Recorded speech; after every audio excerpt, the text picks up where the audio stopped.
Right, the time's 10 a.m, so the inquiry is resumed. Good morning, all.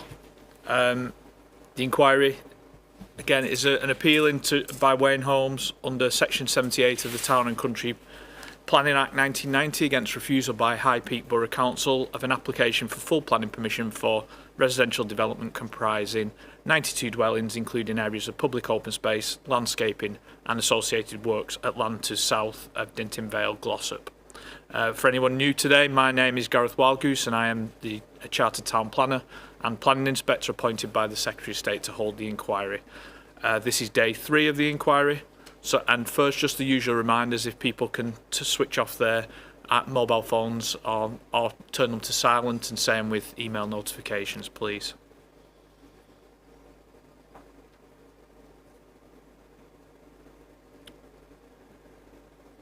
Okay, just before we start, can a representative of the council just explain the emergency evacuation procedures, including whether there's any fire drills planned today, please? Yes, sir. No change to the emergency arrangements. They are follow the green signs above the doors. That's the primary exit, and then turn left and gather on the car park. We have not been advised of any fire drill today. Thank you.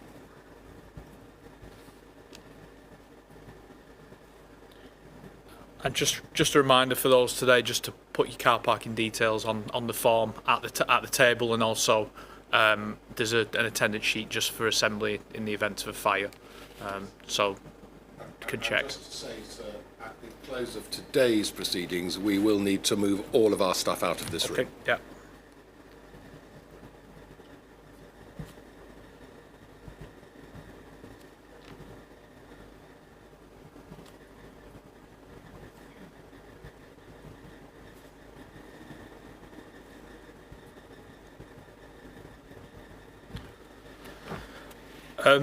Yesterday we heard from 3 witnesses, I believe, and we also heard statements from interested parties. The intention today for the inquiry programme is to move on to hear the appellant's 5th witness relating to ecology or biodiversity. Following the housekeeping session yesterday evening, I did provide an update to the inquiry programme. Has anyone seen it? Yes, we have, and if you would like a hard copy, we've got one for you. I've got one. It was just in case anyone else needed it for circulation. And we shall upload it. Thank you. If it's not already there. Yes, just for certainty, the updated programme just runs now from day 3, because I saw no reason to include days where we'd previously completed it, but just with some additional caveats to explain where we've got to at this point and where we are moving forward. Were there any comments from the parties particularly on that, or does it reflect the understanding of where we left it yesterday evening?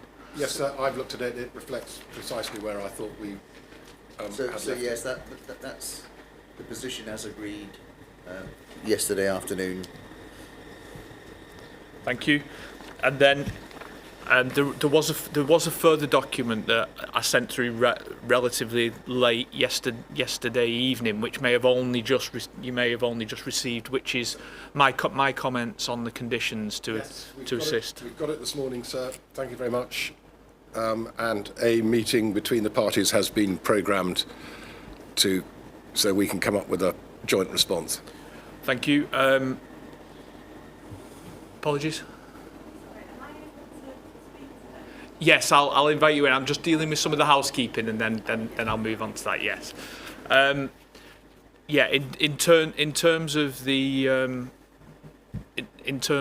conditions document, just a query on that is whether you believe it should be an inquiry document or whether it should just be uploaded on the website below the suggested conditions. Given it's not evidence before me, it's work that I've prepared to assist the parties.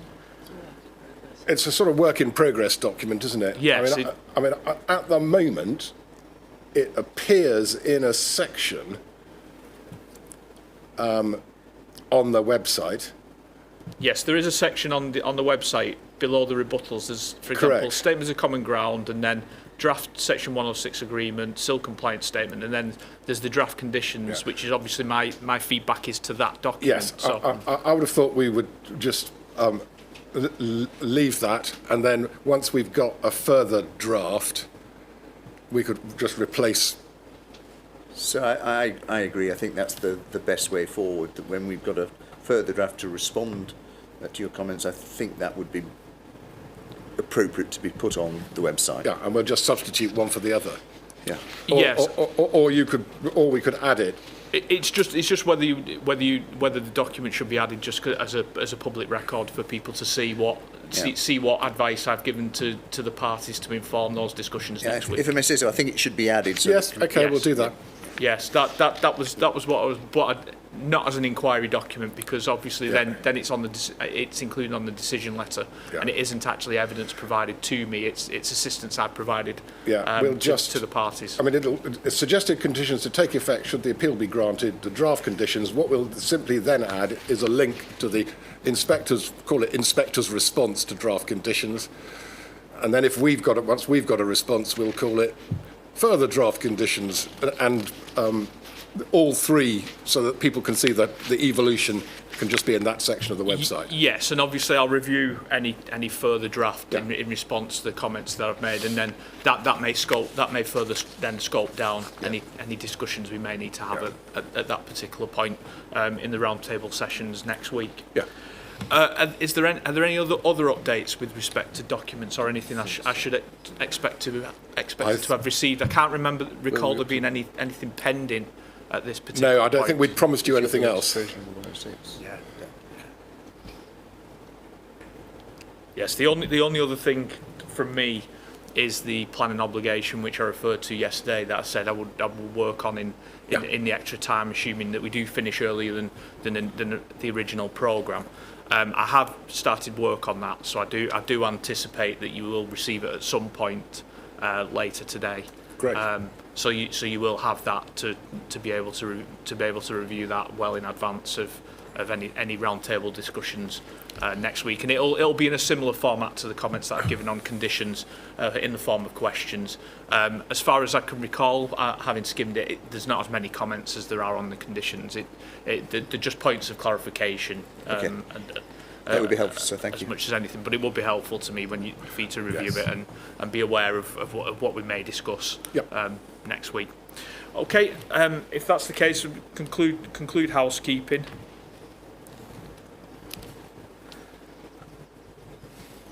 And now now's the time. Anyone who wishes to speak. The one thing I would just say is, unfortunately, we've got a bit of an issue with the air conditioning units, which means they are stuck on.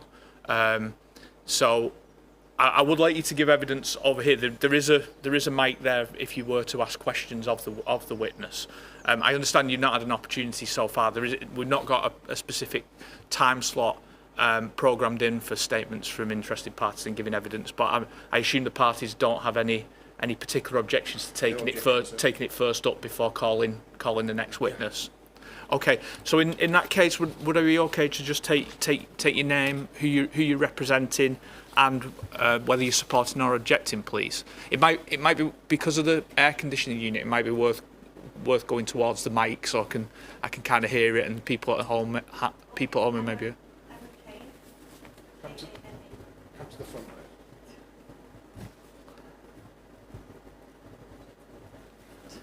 So, Emma Kane. There, you can't. sorry. Because you know, if you give evidence, your name will be on the decision letter. Yeah, that's fine. So if you can spell your surname, just so I get it accurately. Kane. Kane. Yeah. Thank you. And are you representing anyone, or is it just as a local? No, I am part of Glossop Action for Sustainable Travel, but I come here as myself. Obviously, similar views to the group, but that is, I'm just a resident of Simonley for 15 years. Resident of Simonley. Sorry, I didn't quite catch it because I don't think the mic caught it in terms of Glossop Action for Sustainable Travel. Action for Sustainable Travel. Yeah.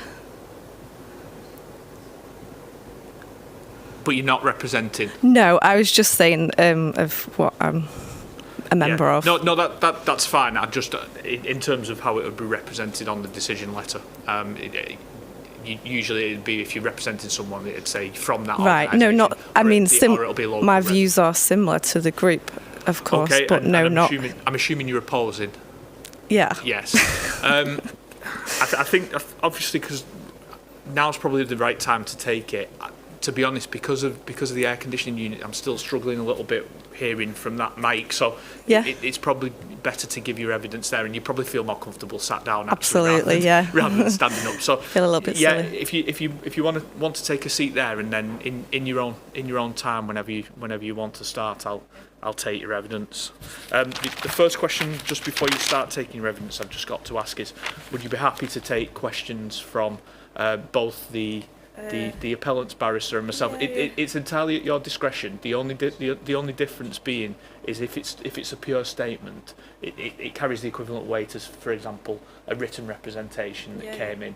Whereas if you do answer questions, it means the evidence has been tested, so it potentially carries more weight. Okay. So, but I'll leave it to you. I can ask you again. Once you finish giving your evidence. Okay. Yeah, that's okay. Can't be that bad. Okay. Okay. So where to start? So I've lived here a long time, and I walk, cycle, and drive around Glossop.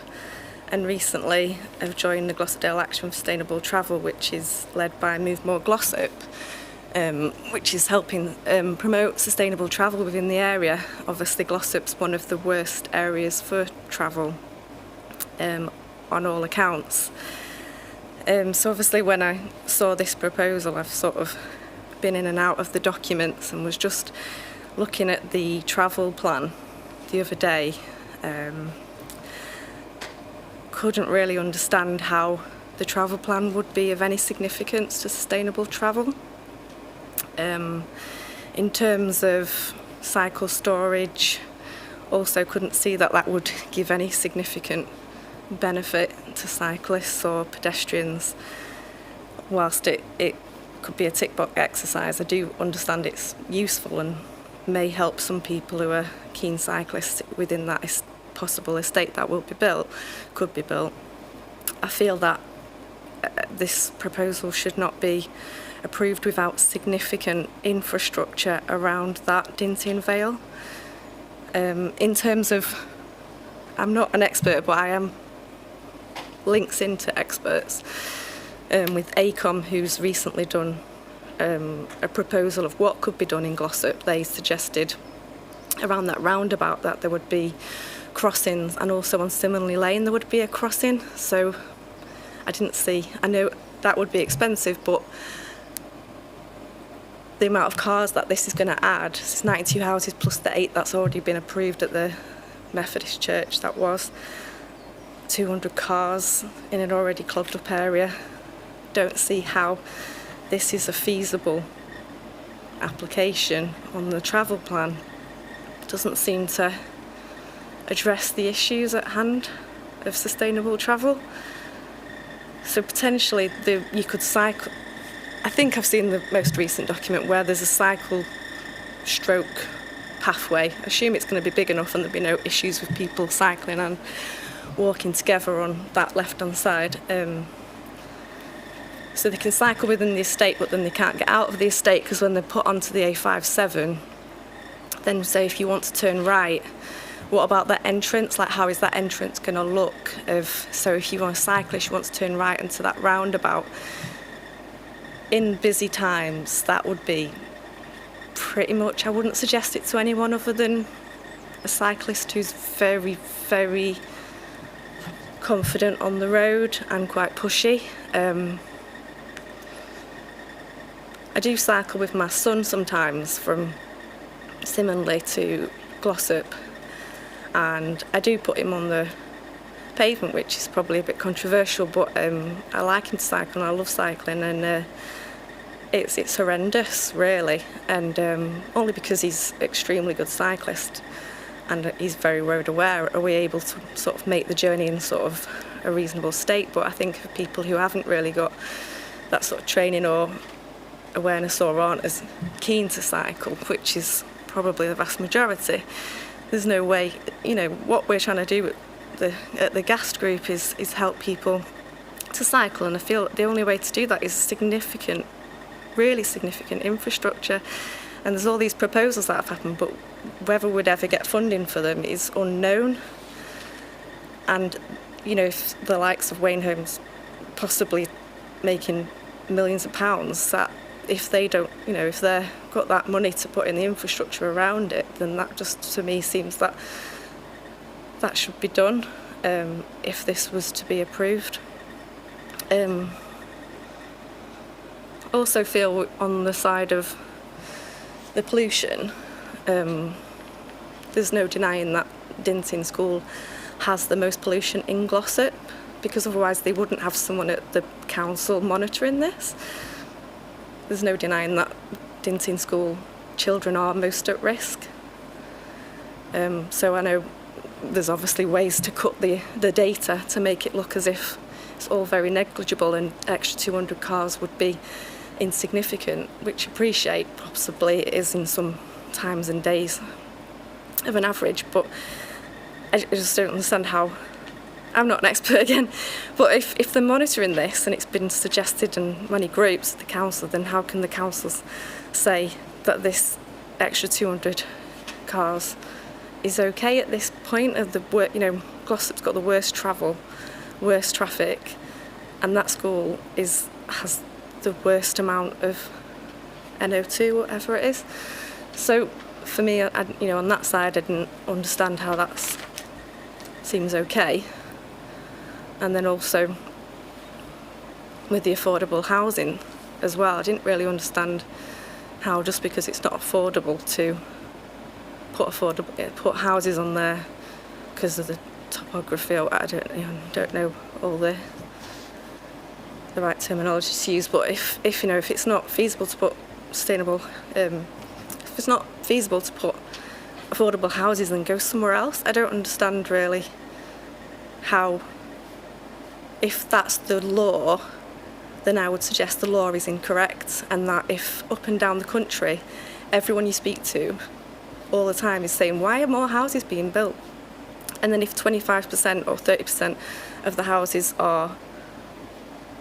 if that's the quota, but then multi-million pound housing development companies are allowed to just do 10% or just do 15% because the law lets them.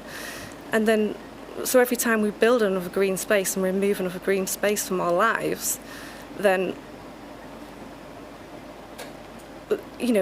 approving something like this is almost, it's just never ending. And then the quota will never be met and we will have no more green spaces left.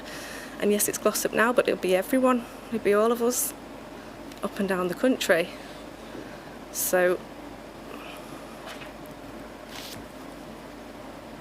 yeah, I feel like I think my main point would be the sustainable travel with plan, the cycle storage, and the doing a survey, putting a coordinator and telling people about sustainable travel. As soon as someone gets on the A57, if they've got a bike, maintenance, all these issues of barriers that people have to get onto the roads on a bike, I feel it's very, very unlikely that this development is going to help any sustainable travel around that area, which is already pretty dangerous on a bike. It's very difficult to get out of that entrance and onto that road. You see a lot of people cycling who work in those areas on the pavement there. There's another issue of there's no pavement further up as well. It's a pretty bad place for sustainable travel, and without key infrastructure, Toucan crossings and around the roundabout, and liaison with sort of ACOM, who'd put in all these suggestions and significant infrastructure put in place, I don't feel that this should be approved. I think that was all. Thank you. Are you happy to answer questions on what you've said? Yeah. Like I said, it's entirely up to you to assist you. Typically the questions are in the form of to try and get you to say yes or no. but then you can qualify it. So it is helpful if you just try and answer it with a yes or no, and then qualify your answer. Conceding something doesn't necessarily mean it undermines what you've actually said. But just so you know, because I understand it can be quite tricky to take questions. So, Mr. Barrett. Thank you very much. Good morning, Miss Kane. Miss Kane, in the course of your consideration of this application, have you seen the planning officer's report when my client's application was being considered by Development Control Committee? You haven't? I don't think so. That discussed the travel plan, and at paragraph 7, 10, 11, PDF page 45, 85, I'm happy for you to see this. What I'm going to read out to you is the paragraph. And it says this: the applicant has provided a travel plan. This reviews the existing transport facilities at the development site and identifies a range of measures for implementation by the travel plan coordinator to provide overall car usage, to reduce overall car usage and promote the use of sustainable transport modes. In response to Highways concerns, a revised travel plan has been provided which is considered acceptable. The matter can therefore be conditioned. The travel plan is the product, if you take the point here, of a discussion, an iterative process, if you like, that's resulted in the Highway Authority, independent of the local planning authority and my clients, agreeing that it's a sustainable travel plan. That's right, isn't it? I'm assuming that you have all agreed that this is a sustainable travel plan, yes. One of the points that you're making, as I understand it, is that if a cyclist wants to use that as the mode of transport around Glossop and Glossop Dale generally, it's something of a challenge because of the existing highway network. The A57, for example. Yeah, and this would make it worse. That was my point. Yeah. But surely you can't anticipate that a development proposal of 92 houses is going to provide and be required to provide an answer to a problem that's long-standing, if I may say. Well, it's adding to a problem. It could at least, there's not even a crossing that's being put in, with I thought there was 60k in the S106, but then was that taken out, or I think you might be. I can't tell you what you're thinking, but there is £60,000 odd. So if there was 60,000 there, then could that be, well, I think a crossing's up to 100, but. Just to confirm, because Mr. Barrett's asking questions, he's not a witness to give necessarily. Who will give evidence. He does sometimes provide some helpful response, but as for clarification, there is a sustainable travel contribution in the planning obligation, as far as I'm aware. It will be discussed in the planning obligation roundtable next week in a little bit more detail. Actual sustainable travel, it just goes to the authorities to use in which way they wish, isn't it? Well, that may be a question that I ask, how it will be spent. That is likely to be one of the questions, and whether what harm it's seeking to address and what is necessary in that respect. So there are further questions to come on that point, but I can't necessarily draw Mr. Barrett in to answer the question, really. You're there to answer his questions. Yeah. Yes. If I move on to the second main point that you made, I believe, and that's the biodiversity impact of a housing development. Again, actually, the evidence will be given today in terms of biodiversity. The witness that I will call in a moment will deal with this. Were you aware that there's a biodiversity net gain? Perhaps underline the word net. Biodiversity net gain. I wasn't asking about biodiversity.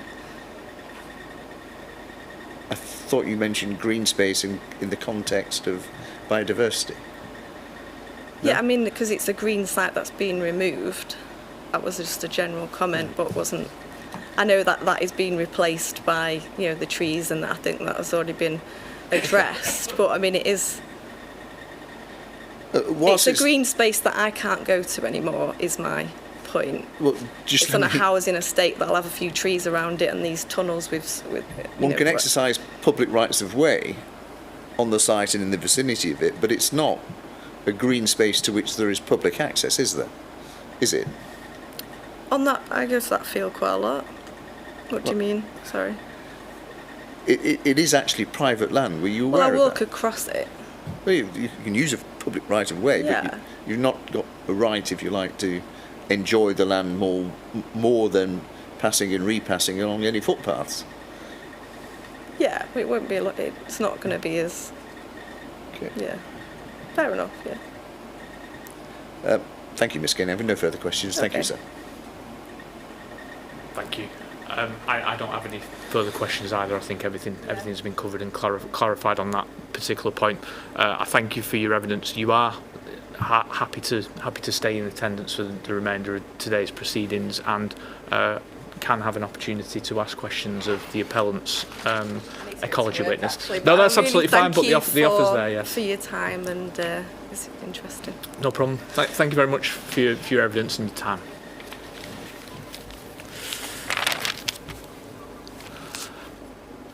Mr. Barrett, are you happy to call your witness now, or do you want a brief moment? I'm quite happy to proceed if everybody else is content. I think we're going to be stuck with the air conditioning noise as background. Yes, I think if the witness can just be as close as possible to the microphone, just so that it gets picked up, because I just about was getting the evidence there, but I was really struggling with that microphone. So was I. Yeah. So. Ms. Kerr, can you sit there? And I think if we take on board what's just been said, you are competing against some background noise. Okay. Yes, I can hear you there. Thank you. In terms of documents, so we've got the ecology proof of evidence. We have got the. I don't think we need to turn it up, but the committee report, CD 3.1. There's then the correspondence with Mr. Mellon later. And again, I don't think we need to turn that up because we all know where we are in respect of that. I believe so. I think I've pulled up everything that might be relevant. So I should have it to hand. Yes. Okay. Ms. Kerr, let me introduce you to the inquiry. You provide a summary, but I'd like to begin in section 1, your qualifications and experience. You are Rachel Kerr, is that correct? Correct. Technical Director Ecology at the multidisciplinary consultancy Tetra Tech, based in their Manchester office. You've 18 years professional experience in ecology consultancy at Tetra Tech. You lead the Northwest Regional Ecology team based across Manchester and Cumbria, is that right? That's correct, yeah. Qualifications, you hold a master's degree in pollution and environmental control from Manchester University, where you graduated in 2005, and your undergraduate degree also at Manchester, where you graduated in 2003 in respect of an environmental science degree, is that correct? That's correct. You've been a full member of the Chartered Institute of Ecology and Environmental Management since 2010 and became a Chartered Environmentalist in 2010 and a Chartered Ecologist in 2022. You're a full member of CIEEM, that's Ecology and Environmental Management, and you're bound to uphold the professional code of conduct of that organisation. That's correct. In terms of your career progression, following graduation, for over 4 years you were with Hyder Consulting, engaged in a wide range of ecological surveys, including obtaining European Protected Species Survey licences for bats, great crested newts and medicinal leech. You joined Tetra Tech, formerly White Young Green, in 2010 as a senior ecologist, and before being promoted to principal ecologist and team leader 2014, associate ecologist and regional team lead 2017, associate director 2022 and technical director 2024. During your career at Tetra Tech, you have provided ecological consultancy services for over 300 projects across a wide range of sectors, including energy, defence, infrastructure and residential development. in your current role, you provide leadership and support to both your regional ecology team, which has 24 members, as well as the national ecology team, which has 90 permanent ecologists across 13 offices. And this requires a broad ecological knowledge and technical expertise to be able to undertake and support project work. And as a member of the ecology senior leadership team, you are required to set and uphold standards, and you're also responsible for quality control of team outputs. You provided advice to developers, private clients and local authorities. In 2020, you provided technical expertise to your organisation, your professional organisation, competency standards for Great Crested Newt surveys, mitigation and management. And you tell us at 117, it's a professional witness declaration. The evidence you provided for the inquiries you believe to be true, and you confirm that the opinions that you express are your true and professional opinions, irrespective of by whom you are instructed. Right. The scope of your evidence is set out in section 1 at 2. You've set out at 1.24 the reason for refusal that quotes in the body of it an element that your expertise is addressing, the loss of biodiversity of the site. You've emphasised that by emboldening the words. And the two policies that are particularly relevant to that issue, policy DS4, which is the allocation of the site itself, and EQ5, which is a general ecology policy. Is that correct? That's correct. You record then at 1.25 and 1.25 the council's position being confirmed in May of this year, at the beginning of May, that it was satisfied with the proposed ecological mitigation, and the biodiversity element of that reason for refusal 3 was withdrawn. That was then subsequently confirmed at the case management conference. Okay. That's correct. You tell us Tetra Tech were originally appointed in 2022 to undertake ecological survey work and assessment for the site in support of the planning application that was then anticipated, and you've subsequently been appointed to provide the evidence of this inquiry. You set out in section 2 national policy paragraphs 180 and 186 of the framework. I don't feel the need to specifically draw attention to them. The inspector will be well familiar with them, and I'm no doubt the inquiry generally will be. EQ5 on 2.3.2 is the policy, the general policy in relation to ecology. There are a number of bullet points there. The first two, well, actually the policies seem to recount the hierarchy of ecological sites, don't they? The first one being sites of international, European and national importance. Secondly, sites of triple SIs.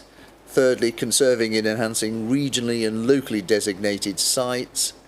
The council, I'm going to read these words because I think these are the words that are relevant to the policy. Yeah. The council will not permit any development proposal which would directly or indirectly result in significant harm to geological and biodiversity conservation interests, unless it can be demonstrated that, and the third bullet point of the third bullet point, appropriate conservation and mitigation measures are provided. Such mitigation measures should ensure, as a minimum, no net loss and, wherever possible, net gain for biodiversity.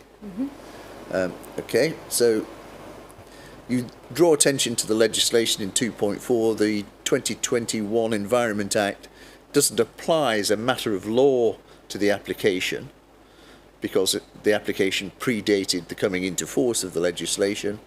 But the statutory obligation now for an application that was submitted today would be for 10% BNG to be achieved. Yes, that's correct. 3.12 lists the survey data that was collected, and bat surveys, reptile surveys, BNG, biodiversity net gain assessments twice, breeding bird survey, invertebrate survey. There's a great crested newt analysis somewhere, and a breeding bird survey. Is that correct? That's correct.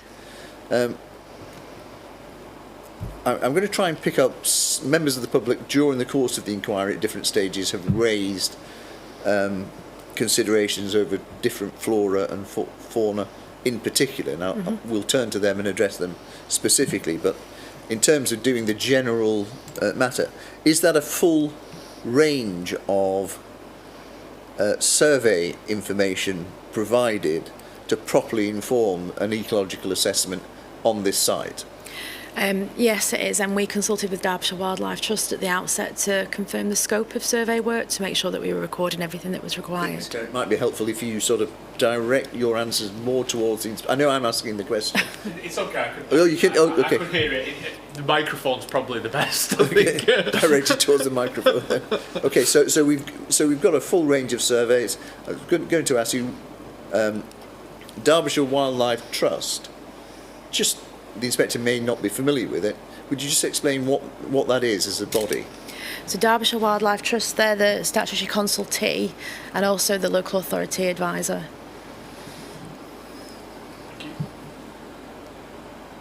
And they are, they act on behalf of the local planning authority. They are the persons whom you directly engage with in terms of the information that they want, and that the information you provide to them and the quality of that information. That's correct. It's 3.2 onwards, you deal with a summary of findings, and I note at 3.23 and 3.22 not lie within any statutory or non-statutory designated wildlife site of international, national or local recognition, lies immediately to the west of Gamesley Sidings, which is a local wildlife site. Is that correct? That's correct. At 3.23 then, you've got the site was found to support a good assemblage of breeding birds, 1 red list species and 6 amber list species considered to be breeding on site. Additionally, the habitat complex supported an assemblage of invertebrates considered to be of district value and included large garden bumblebee. I notice that's in the singular. Is it the single bee or is it... It was a single bee that was recorded across 7 surveys. Okay. Alder beetle, which are nationally scarce and nationally rare respectively. No roost supporting bats were identified in either buildings or trees, whilst otter and water voles were considered likely absent from the site given paucity of suitable habitats. Likewise, no reptiles were recorded on site, and a sweep of eDNA surveys targeted at great crested newts provided negative results. Just that last point, I'm sure the inspector's familiar with it. If you haven't spotted a newt, there's not a definite identification. You can test for the DNA of newts to identify whether they're present, and that was the exercise that was done there. Yes, that's correct. Okay. 3.3 onwards, you deal with a summary of mitigation and enhancement.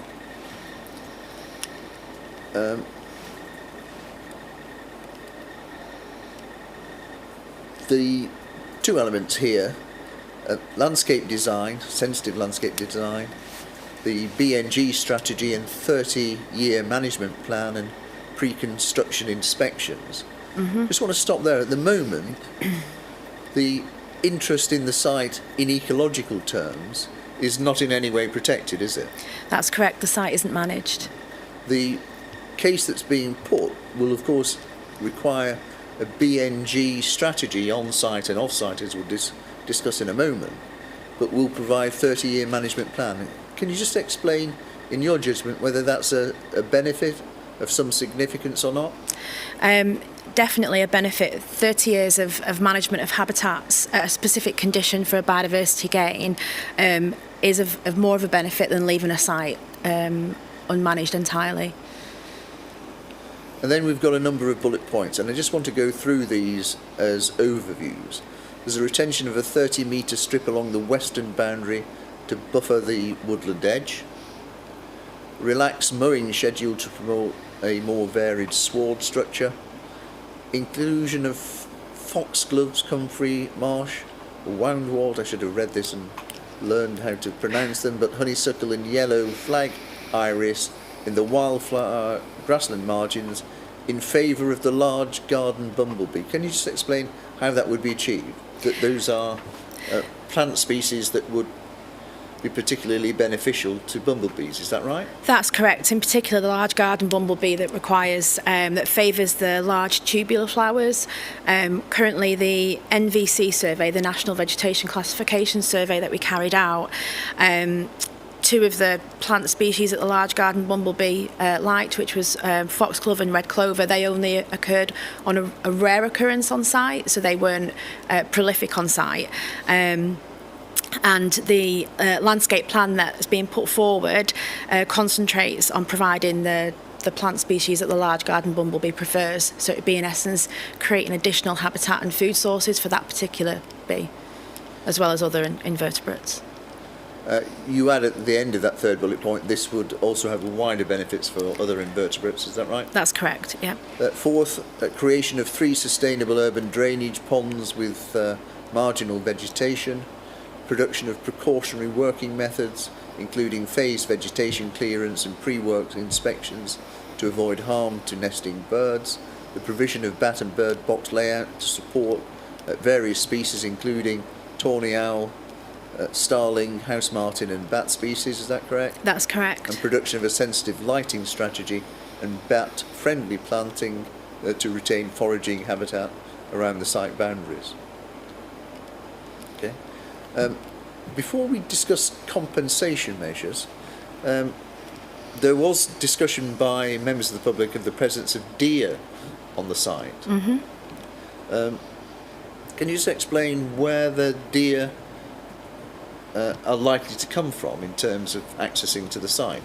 So the deer prefer like open woodland habitats and woodland edge habitats, so it's highly likely that they're associated with the adjacent local wildlife site, although they are making use of the habitats that are on site. Badgers, again, members of the public raised the issue of presence of badgers in the vicinity.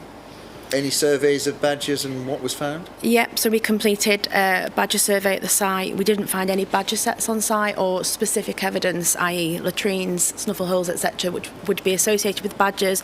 We did find footpaths through the site, which again could have been made by the deer, dog walkers, ramblers. But for sake of applying a precautionary principle, we've said that they're mammal pathways, so they could be used by badgers as well. But based on our survey information, we don't have badgers present on site. Okay, and bats, there was a requirement for survey, and I noticed there's a couple of surveys in the core documents. What's the position with regard to bats roosting or accessing the site? So we completed ground level tree assessments of the trees on site to look for suitable roosting opportunities presented by those trees. The trees that were identified were subject to climbing inspections by a tree climbing team and endoscopic inspection of the suitable cavities. No evidence of roosting bats was found in any of those trees. We also carried out activity surveys where we recorded the way the site was used by bats for foraging and commuting activity. That required transect surveys, so that was surveyors on the ground walking around the site, as well as static detectors that were located at certain positions in the site to record bat activity over a set number of months and consecutive nights. Okay, section 3.4 of your evidence now. Summation really of the compensation measures that are then proposed. You draw attention to the direct loss of the grassland mosaic, including impacts to the 2 priority habitats, lowland acid grassland and PMRP. Will you just remind me what PMRP is? So that's the purple moor rush grassland pasture. Okay. You say as both priority habitats require bespoke compensation, an off-site receptor site has been identified following adequate testing to make sure habitats can suitably re-establish. There's an element of translocation here. Can you just explain briefly for the inspector how you can establish that the receptor site would be fit for purpose? So the receptor site was subject to a number of specialist studies. So we had a civil engineer attend the site to look at the hydrology of the site, and also a soil scientist attended site and collected samples so that we could compare soil structure, soil pH, moisture content, etc. At 3.42 then, the receptor site's at Chinley. That is approximately 12 kilometres south of the site, but within the same local authority control, is that right? That's correct. The land is in fact in the ownership of the appellant, and you tell us the Chinley locations will undergo habitat interventions to form a mosaic of neutral grasslands, scrub, swamp and woodland habitats. Bespoke compensation will also be undertaken and comprise of the translocation of lowland dry acid grassland and PMRP from the development site, together with then your 344, the BNG strategy and the 30-year management. And again, in terms of assessment of the value of that, 30-year management means what? What's the threat that a 30-year management regime is intended to avoid? So particularly for grassland communities, natural succession, so you get scrub moving into sites, so bramble scrub can overtake grasslands, hawthorn, hedgerows can become, they can move out of their line where they're growing and extend into the site, so the grassland can actually succeed and become an area of scrub and then an area of early woodland. So the management for 30 years maintains it as the grassland as intended. Then you deal with BNG, biodiversity net gain. You tell us in 351 the Act doesn't apply, but there is a no net loss requirement in policy EQ5 that we looked at a moment ago, is that right? Mm-hmm, that's correct. And you tell us then at 352 that the assessment has demonstrated that the appeal site in combination with off-site provisions was not capable of delivering no net loss. The assessment showed a combined change of 12.62 habitat units, equating to just over 22% decrease in biodiversity from the baseline. Is that correct? That's correct. So in responding to that, trading rules within the statutory metric were not met with regards to the medium distinctiveness habitats, and so to satisfy rules, the number of habitat units required increases to 18.94. Mm-hmm. That correct? That's correct. The appellant will secure 18.94 credits through a habitat bank to satisfy BNG trading rules, and also the site will score plus 11% increase in BNG, is that correct? That's correct. Yeah. So if we then apply that to the circumstances of policy, we will meet policy EQ5 of no net loss because there will be an increase. That's correct. We will meet framework paragraphs 180, 186, A and D because we mitigate, compensate and provide net gains. Mm-hmm. Yeah. And indeed, although it's not of application, we will actually exceed the Environment Act 2021 requirement of 10%. That's correct. And then you tell us at 3.5.7, well actually the preceding paragraph deals with a hedgerow increase, is it not? That's correct, because the metric deals with habitat parcels, hedgerows and watercourses, so they're considered as three separate units to measure. So paragraph 3.56 is just pointing out that there'll also be an increase in hedgerow units and an increase in watercourse units in addition to the increase of habitat units, so it's a gain all round. The hedgerow increase is very significant, 447%, with the watercourse being over 16. Correct? That's correct. The point that I was at, 3.57, those calculations, the BNG calculations, do not account for the replacement trees being planted by the council via an off-site contribution of £72,000 plus, and an additional just short of £20,000 for maintenance, which once completed will have further biodiversity benefits. So that's not accounted for, but just in ballpark figures, what is that likely to be capable of achieving? Not in terms of a BNG calculation, but just in terms of what would you get for your money of £72,000? So In terms of the, so we did run a very approximate calculation to get an indication of what that might look like. The reason it wasn't included in the metric was because we weren't sure whether those would be individual trees or whether they would be groups of trees or where the locations would be, etc. But taking those trees into account, it could be anywhere from 4 to 6 additional units. So it's a substantial number of trees. Can you just give me that figure again, because I don't think I made a note of it. 4 to 6 additional units. I'm suffering too. Was it 4?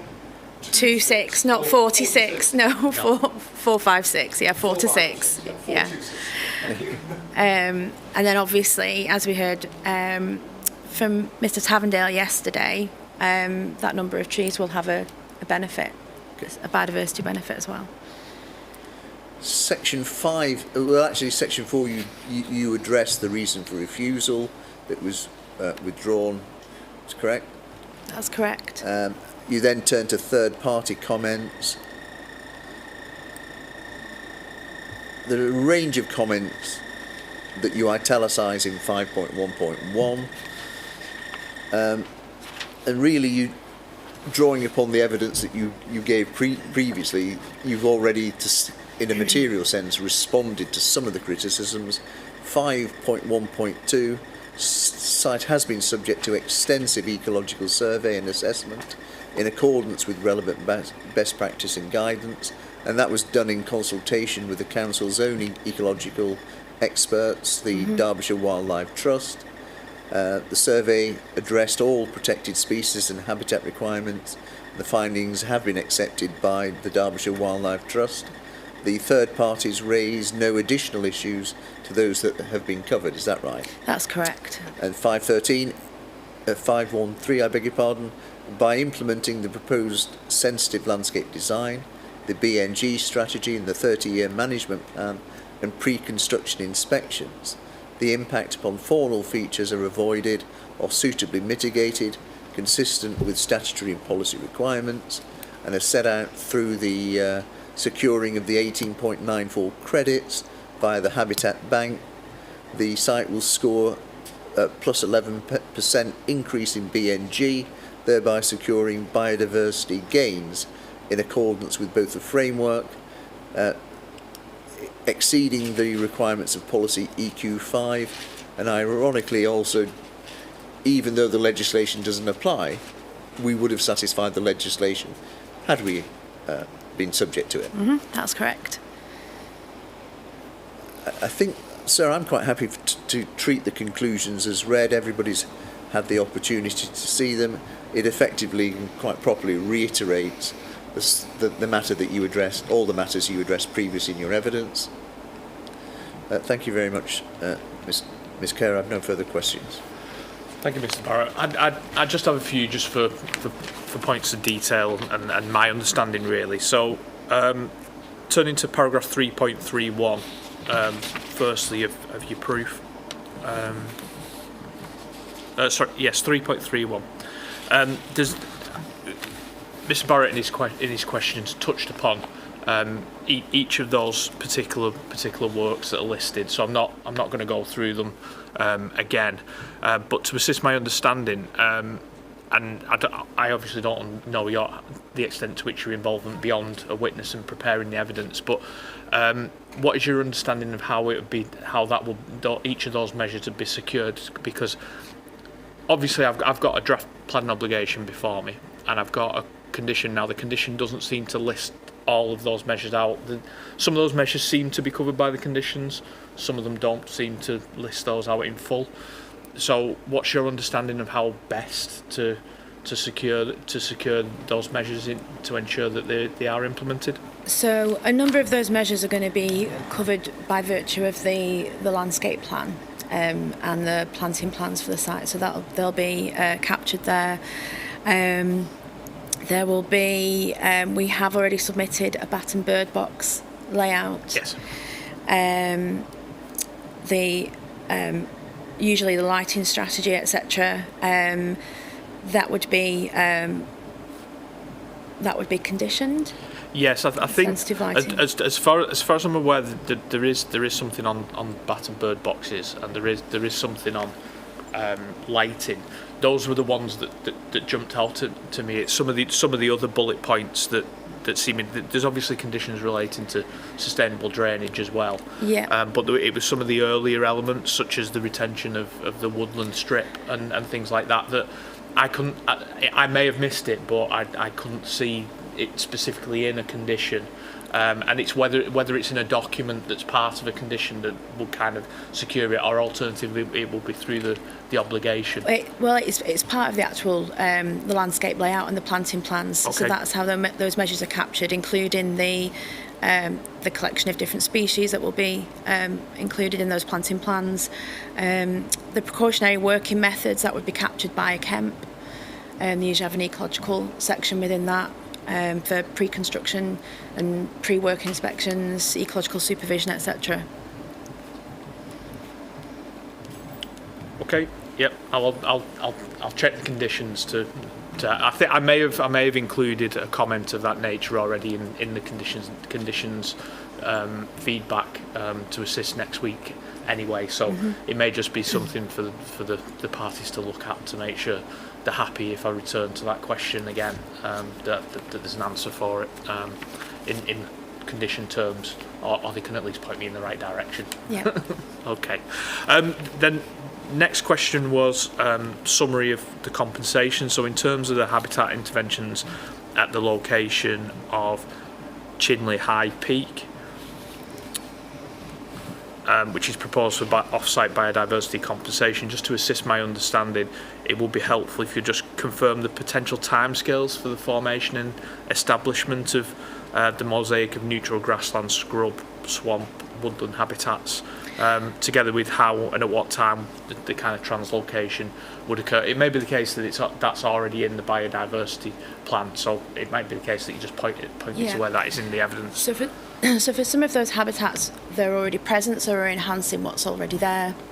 In terms of the translocation, obviously, we have recommended windows for when those works can take place. So we avoid the winter periods when it's out of growing season, or the soils might be hard or waterlogged. So we would look to complete those translocations around the spring and autumn. So we avoid the winter, we avoid the summer, because similar to winter, the soil might be hard, it might be dry, not suitable for growing and moving plants. In terms of the establishment, so we've allowed within our plan for annual monitoring at the site and reporting back to Derbyshire Wildlife Trust on progress in years 1, 2, 3, 4 and 5, and then every 5 years thereafter. We expect at year 3 that we'll be able to implement the light touch management that's going to be required at that site, so that's going to be some low-level grazing, so that's from year 3. So we would expect the site to establish within 1 to 2 years. Thank you.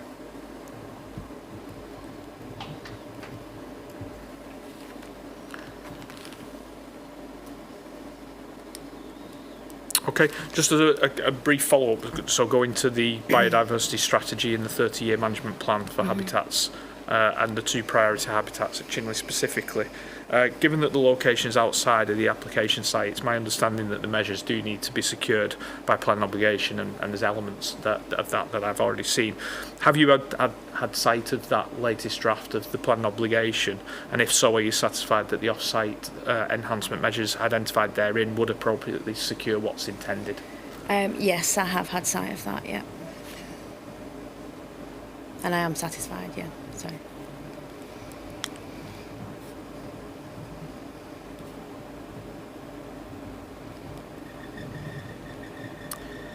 And then, aside from the habitats compensation discussed, your evidence identifies that the site does support a number of protected species, including invertebrates and insects that are nationally scarce and nationally rare. Is there any, just for certainty in my understanding, is there any intention to translocate any of those protected species? And if not, I know you've already touched upon the measures in terms of the bumblebee, but are there any other measures that are being put in place as part of the development if there isn't translocation to kind of ensure that they're protected during, for example, the construction phase? So there's no translocation of any species that's proposed other than the plant species that have been discussed. So with the invertebrates, it's more about providing the habitats for them and that will support them. In terms of timings, so we will have sensitive timings on site. So again, we've avoid the winter periods. That might be when there are invertebrates that could be overwintering on site, so that would be avoided in that period. And as we are retaining some habitats and also translocating some habitats within the site, there'll still be those plant species that the invertebrates would use present. Yes, because obviously there's a formal site visit to come, but I am familiar with the site and having, notwithstanding the woodland, the slope woodland section below the Adderley Place EP50 footpath, some of which obviously would be removed as part of the access road. The significant parts of the site to the opposite side of the footpath. My initial observations was quite a significant proportion of that was grassland. Yeah. With some of the more heavily vegetated areas towards the fringes of the site, and when I cross-reference that with the site layout, it appears that quite a substantial proportion of that presumably will be retained. Would my assertion in that respect be correct, or is it a little bit more nuanced in terms of? So there will be grassland habitats that are retained and enhanced on site, and that those will tend to be in those buffer areas around the margins of the site. We will be retaining some of the scrub because that has inherent value as well. Does that answer the question? Yes. And just in terms of how those areas that have been retained, do they have a functional benefit in terms of providing habitat linkages as well? I'm particularly thinking about the local wildlife site neighbouring, and what kind of measures are put in place, or design of the scheme has been accommodated to try and ensure that there's no effect on that area, or the movement between movements of species using the site from that and to other habitats. Yeah, so as I mentioned, we have the buffer around the site, so that those woodland edges, which are going to be the features that are used for commuting, like for cover has been mentioned before, for bats that are commuting in the evenings, that tree canopy, those features are going to be retained. So yeah, there's still going to be access around the site to move around the periphery of the site, but obviously that open space in the middle of the site will be gone. But there are no specific features in the centre of the site that would be followed as a commuting route, as say like a hedgerow or a woodland edge. Yes, that was really what my question was driving at. Is the central portion of it. Obviously there's a lot of there's valuable grassland habitats in that some of that is being translocated because it's being it's basically being lost as part of the development, but there are other habitats that are being maintained, particularly along the fringes, that are providing those stepping stones for, yes, that's correct. for habitats moving through the site, not just those that are maybe resident in it. Yes, that's correct.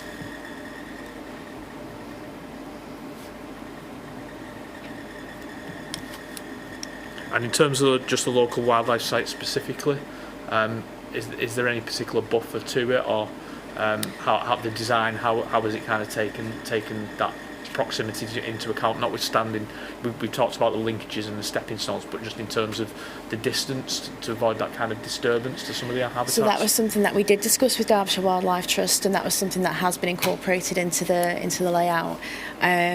So in terms of an earlier iteration had the back gardens that faced onto the western boundary, and later revisions, a revision now has the back gardens facing away from that. So sometimes if you have back gardens that back onto woodland, you'll inevitably get people who are fly tipping over the back, and then that would obviously affect the integrity of the local wildlife site. So with the with the orientation of the houses being changed, that protects the wildlife site from that. We've also got the buffer, the landscape buffer, the cycleway, the footpath, and then the road. So there is a significant standoff from that western boundary in terms of impacts on that local wildlife site.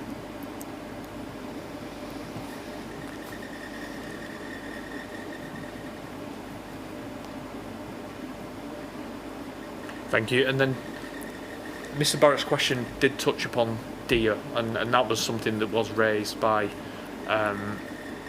interested parties previously, and I believe in your studies you didn't find definitive evidence of deer, a bit like what you said regarding badger, that potentially you could take a precautionary approach to it, I'm assuming, but there was no actual evidence that you witnessed in any of the surveys. So because deer aren't a protected species in the way of Wildlife Countryside Act, habitat regulations, there's no requirement for us to survey for deer. So deer are protected, but they're protected from hunting during close season and from unnecessary cruelty and harm like any wild mammal, but there's no specific requirement in the planning process for us to survey specifically for deer in terms of providing the mitigation for them. However, that said, our precautionary working methods and our KEMP and our ecological supervision, etc., sensitive clearance and timing, we will be able to reduce and avoid impacts on any deer that might be passing through the site. Yes, and that was really where my question was kind of leading to on deer. It was obviously there was a reference to woodland, and the assertion that because they've been seen by local residents both on the site and crossing the A57, that they are kind of using part of the site potentially as a stepping stone, even if they're not resident of it.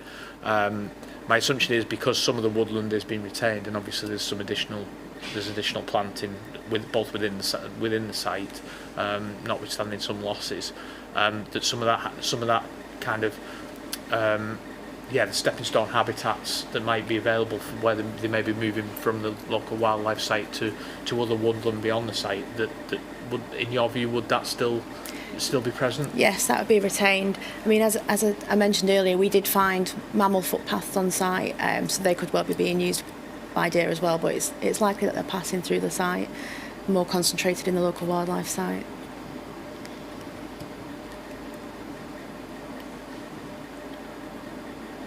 Thank you. And then just moving on to biodiversity net gain. Mm-hmm. As far as I'm aware, it's not a point of dispute or understanding that the mandatory biodiversity net gain applies to this proposal, given the time of submission of the application was prior to the Environment Act's provisions being enacted. I can be corrected if I'm wrong on that, but I think it's a point of agreement across the board. In the questions it's already been covered about the no net loss in terms of policy EQ5. And I'm not sure that the statutory biodiversity metric of itself, the calculations have necessarily been a point of dispute. Just for my understanding, I got that the off-site trees aren't included in the calculation from the questions, and I kind of picked that up from your proof. You mentioned about the division of hedgerows and watercourses. Are those included in your calculation? Yes. So within the metric itself, which it's a tool, it's a calculation tool that's pre-programmed, if you like, to take account of different criteria for different types of habitats, so things like rarity, distinctiveness of that habitat, whether it's strategically significant in terms of its location. All of those factors are factored in, built into the calculator, and the calculator deals with habitat parcels, watercourses and hedgerows as three distinct subdivisions. Yeah, it threw me a little bit, because I thought that was my understanding that they were a component, but just for certainty, I think it was because the question touched upon what the trees not being included that I kind of lost the thread a little bit there, and I was just making sure for certainty that I wasn't getting it wrong, that those are part of it, and the only thing that isn't included in that calculation is the off-site trees, because you can't speculate in terms of that's correct. In terms of those particular numbers. Now, In terms of the biodiversity credits, setting aside the detailed calculation, because again, I don't believe anyone's particularly challenged the numbers of itself and the metric, but just in terms of the feasibility of the credits in the plan obligation, are you aware of suitable biodiversity banks or equivalent coming forward within the area that the plan obligation is going to seek? I think it's 15-mile radius. Yeah, so we have had preliminary discussions with a number of different habitat banks in the area, and we have a habitat bank that we're in discussions with at the moment that can provide the required credits less than 3 miles from the site.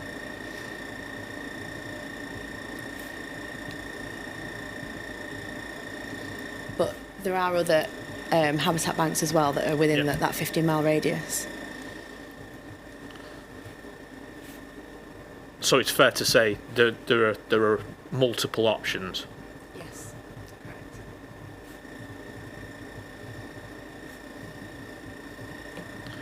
Have you been involved with any schemes to date that have dealt with biodiversity credits successfully? Because I know and it's obviously an emerging field. Just whether you've got any experience of that. No, the sites that I'm working on were all at quite a similar stage in terms of negotiating and brokering and.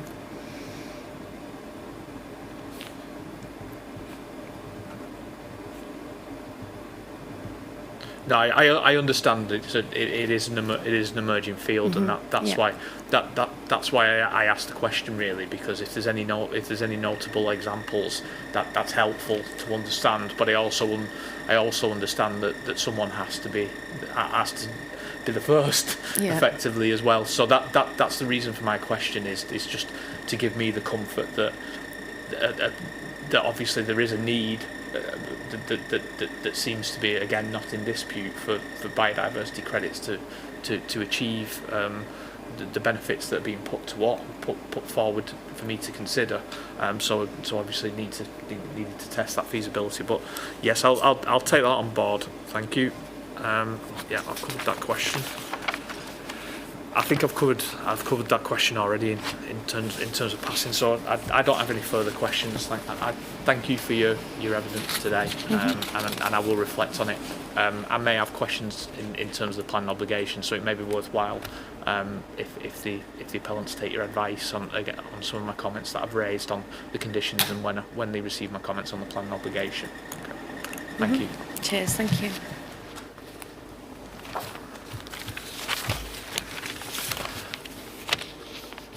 Right,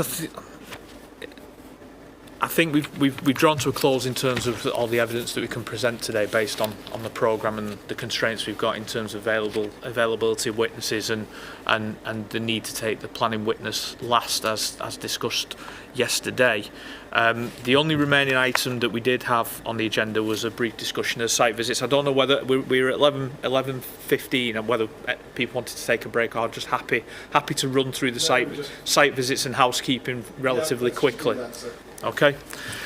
Just in terms of the site visit, really, the only really point of discussion that I had is just who will be attending on behalf of each party tomorrow morning at 10 a.m. to meet me, and where will be the most appropriate place to meet at the site. Obviously, where do you want to meet up? Having been there, sorry, go ahead. Maybe Simonley Lane. Sorry. Simonley Lane. Simonley Lane at the access onto Adderley Place. Yeah. Yeah. Okay. Who's attending? You Yeah, me. and Claire. And then Yeah. Mr. Mellon.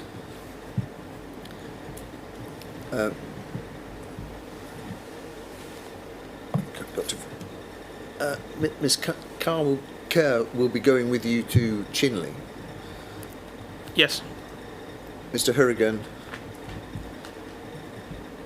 and a representative of Wayne Holmes Okay. to ensure the site is accessible. Yes, and I'm assuming, obviously it's summer, but when I walked down those paths earlier this week, Yes. It still wasn't the driest. So I'm assuming suitable footwear is going to be required, particularly Stout particularly to footwear, get to that. Yeah, even yes. if the sun is cracking the stones, sir. Yes, I did notice that the ground conditions weren't necessarily what you'd ordinarily expect in June, but I suppose that's the weather that we're experiencing or have experienced to date. So yeah, and it's PPE for the Chinley site. Yes. Yes, I'm not sure whether I have a hard hat, but I definitely have a high vis. So whether hard hats will be available. We've got one, yeah. Thank you. For the So council. far as we're concerned, it'll be Mr. O'Brien, who will be doing both legs. So, appeal site and the Chinley site. Yeah. He will have his own stout footwear, but does not have PPE that would be required for Chinley. Okay. I don't know whether the appellants could kindly help in that regard. Sure, we'll be able to do that. Thank you very much. And then just in terms of the Chinley visit, obviously it depends on the timing of when we leave the site. I have briefly visited there. I'm assuming we can. Is it? It was Forge. Was it Forge Lane? Is it? Are there areas where you can park on Forge Lane? I'm just conscious that it does seem to be part of a construction site, and I don't want to inconvenience residents too much either. So whether there's a suitable place to park in that. So if you could park at the sales centre, Sir Williams sales Okay, centre. sales centre. Yeah, if we all park there, then we'll want to. So sorry, There is a sales centre for the development. oh, a sales centre at Yes. Chinley. Yeah, just off Ford Lane. Park at the sales centre. Yes, I'm only particularly interested because we're relaying the information to Mr. O'Brien. It's as I did, like I said, I did briefly visit it just to get an understanding of the distances and where it was. Obviously, didn't access the site given the constraints. But my understanding is around about 20-minute drive. Yeah. Now, the only other item on the site visit that I had was we did have a request to view in the original appeal representations. The request to view from that particular party was asked to register it during the inquiry, but it appears that it hasn't been. Based on the interested parties reading a statement out from that resident yesterday, it suggested that resident wasn't able to be present. So I did send an email via my case officer yesterday evening to inquire with the agent that made the request to see whether there would be an availability to undertake that request to view, or arrangements made in the resident's absence to allow us onto the site. I haven't had a response to it yet. If we don't receive a response, obviously it won't take place. In those circumstances, I don't know whether the parties have got a particular view, whether it were a request received subsequent to it, whether they'd want me to execute it just with that particular party to review it, as long as there were strict instructions given by me that there's to be no discussion of the merits of the case. It's to purely view from that property. So I would have a view, because I think we know the identity of the person involved. So I would not wish for the site visit to take place without a representative of my clients being present. That's fine. That's why I was asking the question. Yes. Yeah, I appreciate that, sir.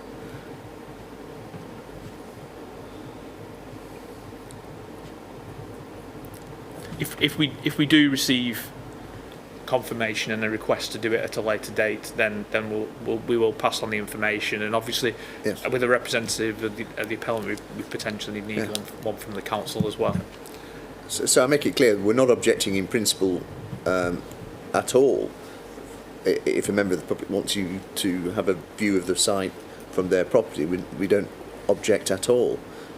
But I do really consider that you need to be accompanied by a representative of both the LPA, Local Planning Authority, and Wayne Holmes. I think that's reasonable, Yeah. and that's why I asked the question, Yeah, I because appreciate that, sir. whilst it's not completely uncommon for other types of procedure to have site visits with a request of you where it's purely the inspector, I do understand that in normal circumstance on an inquiry visit that it would be accompanied, and I think it is. I think in the circumstances it is necessary. So it was just a request to confirm whether it's tomorrow. But if we receive a subsequent request that we have to do it at a later date, I will communicate that with the parties. Obviously, there has to be a reasonable cut-off date to that. Of course.